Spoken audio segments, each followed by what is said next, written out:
Hello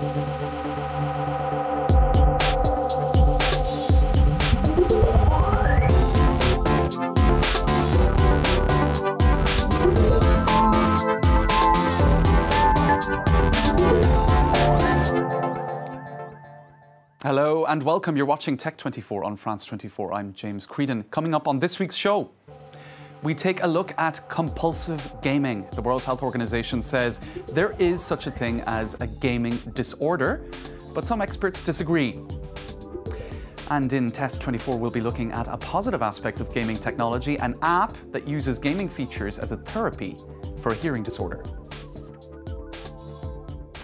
Hello and thanks for watching. Now, for years, a debate has raged as to whether or not gaming is addictive. It's undeniable that some people do suffer from playing too many video games and too much video games, and the World Health Organization has now decided to recognise a gaming disorder. Take a look at this report. While for most people playing video games is just a fun diversion, for a small number of gamers, the virtual world can lead to real-life problems.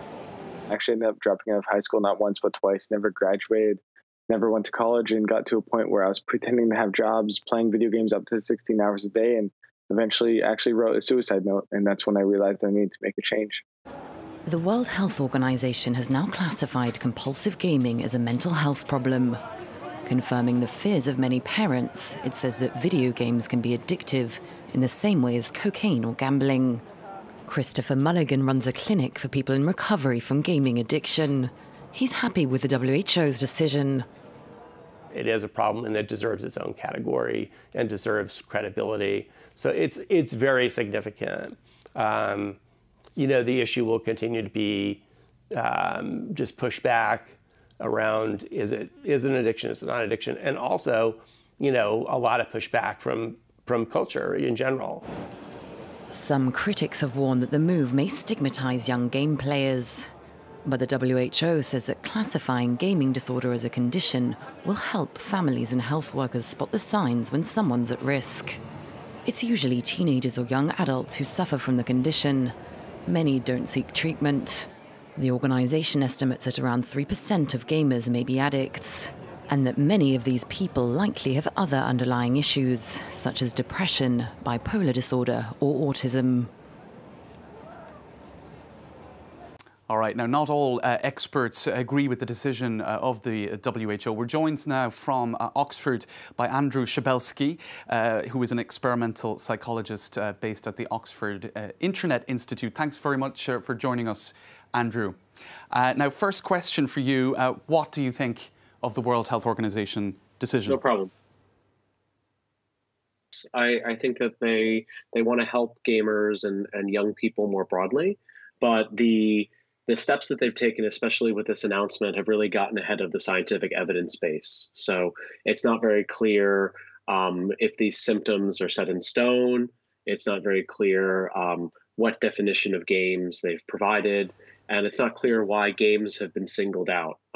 You could really substitute any everyday activity in for the word games, and you would just as easily have food disorder, sex disorder, right, or watching the World Cup disorder. But it's pretty clear that gaming has compulsive aspects to it. People who spend inordinate amounts of time on front of video games, etc. How would you then define that excessive behaviour if it isn't a disorder or an addiction for people who aren't familiar with the clinical sort of analysis of this? So it's a bit of a chicken and an egg. It's not very clear that what's happening here isn't that people have pre-existing kind of challenges with depression and anxiety, and gaming isn't part of a coping mechanism. So you definitely do see people and read reports about people who are playing games more than they would like or more than their loved ones would like. But it's not clear necessarily that the gaming itself is the cause of the problems. It's entirely possible that gaming is a consequence. And so kind of when I say that, you know, these steps by the WHO have been taken kind of without good scientific evidence, what I'm saying is I don't mean to dismiss the idea, but more that we don't have really good research that would kind of indicate that gaming comes before a problem. or vice versa. Now, Andrew, I think you'll agree that with gaming and other interactive applications, smartphone technology, etc., that there are a lot of overlaps. And Apple and Google recently unveiled some measures that help better monitoring of time spent connected, whether it be gaming or using interactive apps. Do you think that the companies in question, tech giants, can be trusted to put in place measures to combat excesses? Yes, that's a really interesting question. So I think first and foremost, Apple and Google are a little bit behind the curve. When you look at the Nintendo Switch's time and parent management settings and the ones on the Xbox One, you actually see that these things have been in place for a number of years. It's a bit of a stinging or damning indictment of academic research that Apple or Google or Nintendo are kind of putting these things in place without consulting with academics. But I think that broadly that might be because most of the time that academic researchers spend talking about things like gaming addiction, they're kind of highlighting it as a potential problem.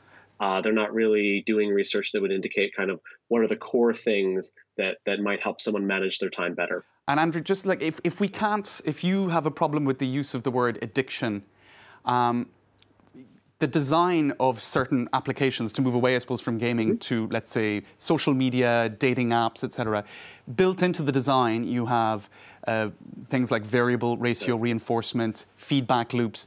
This is all terminology that has, I suppose, migrated over from gambling addiction. Would you? There seem to be a lot of overlaps, and gambling seems to be recognised quite universally as something that could be qualified as an addiction. What would you say to that? Well, okay, so the first thing to think is that we have to be, you're right that parsing the word addiction is very important. I think that we would have a very different feeling if we said ourselves or a loved one were addicted to Candy Crush versus saying they were addicted to either gambling or to heroin. It's pretty easy to decide which one we would rather ourselves be addicted to. Kind of following on this point, there is a bit of marketing at play. So addictive, when something's described as addictive in the informal way, it's typically meant to say that it's, fun or it's engaging or it's immersive. And so, a lot of people who have new apps and new technology platforms, they kind of try to pitch it as addictive. You have, silliness like the persuasive design or the dopamine labs example, where actually this is kind of baked into the marketing. But to the point about gambling, and the thing that's very important to understand is that gambling is a much more clearly defined activity. Like any two gambling kind of tasks are actually quite similar to each other. Whereas in the world of games, games are really heterogeneous. If you pull any two games out of a bucket, you might get something like World of Warcraft or League of Legends, or you might get something like Papers, Please. And so kind of covering them under the same general umbrella than saying, well, they have reinforcement ratios in them.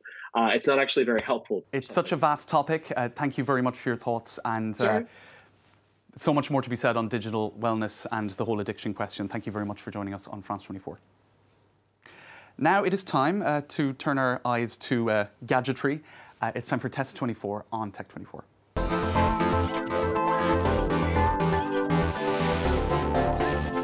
Now we have an app that brings forth the positive aspects of gaming as a medium for helping treat certain conditions, in this case tinnitus, which is that high-pitched ringing that some people get in their ears, Dhananjay. That's right, James. This app has been developed by the French startup Immersive Therapy, and it's called Diapason.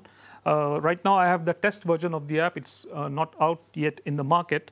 So what essentially you do is you start by, first of all, characterizing the range of the tinnitus, the range of the sound that you may be hearing. And but just before we get into specifics, so this is using sort of immersive gaming technology and trying to find a positive sort of clinical use. Right. So the central idea is that normally this condition, it can be very annoying when you constantly hear that ringing sound. But using this therapy, you associate a similar sound to something positive, and that is through gaming. So it's a combination of both gaming and sound therapy. So you're taking that high-pitched sound and you're integrating it into sort of a game, so it becomes less of an irritant and more of a distraction. For example, here you can hear that high-pitched sound. Can't imagine how this could be amusing, but anyway. But this is a game called Carrot Hunter. So as you grab carrots, you get that high-pitched sound, and so now when you listen to it, maybe after you've stopped playing the game, you still associate it with something positive, like you had some rewards in the game, or you have some achievements have been unlocked. So it's also a psychological therapy. Fantastic. So it's not just addictive and compulsive and taking people away from real-life activities. It also has useful applications. Now, gaming, more popular amongst kids, generally speaking. Tell us about an app called Zulu that limits kids' time spent online. Well, Zulu is also a French company, and the idea is that instead of imposing restrictions, saying that you cannot use a phone for, for more than 15 minutes a day or 30 minutes a day, what it does is it coaches the kids to how better manage their time when they are using apps, which are supposed to be addictive. So how does that work? So basically what it does is it, first of all, gives the user, kids in this instance, the number of hours they have spent on a certain app. And if they have exceeded the limit set, then it also sends notifications, not only to them, but also to the parents. So the parents can communicate with the kids saying that, look, you have already exceeded your time limit. And secondly, you also can watch what how much time your friends spend on these apps. So there's a peer comparison. So also it makes you compete with your friends to spend less time online. Yeah, exactly. Gosh. This is not a race. This is not like you have to spend more time to life is better than life is complicated enough, right? Absolutely. In any case, it's good to know that gaming and these apps that they have, I suppose, useful applications for treating conditions or limiting time spent online. That's all for this edition of Tech 24. Do stay tuned to France 24.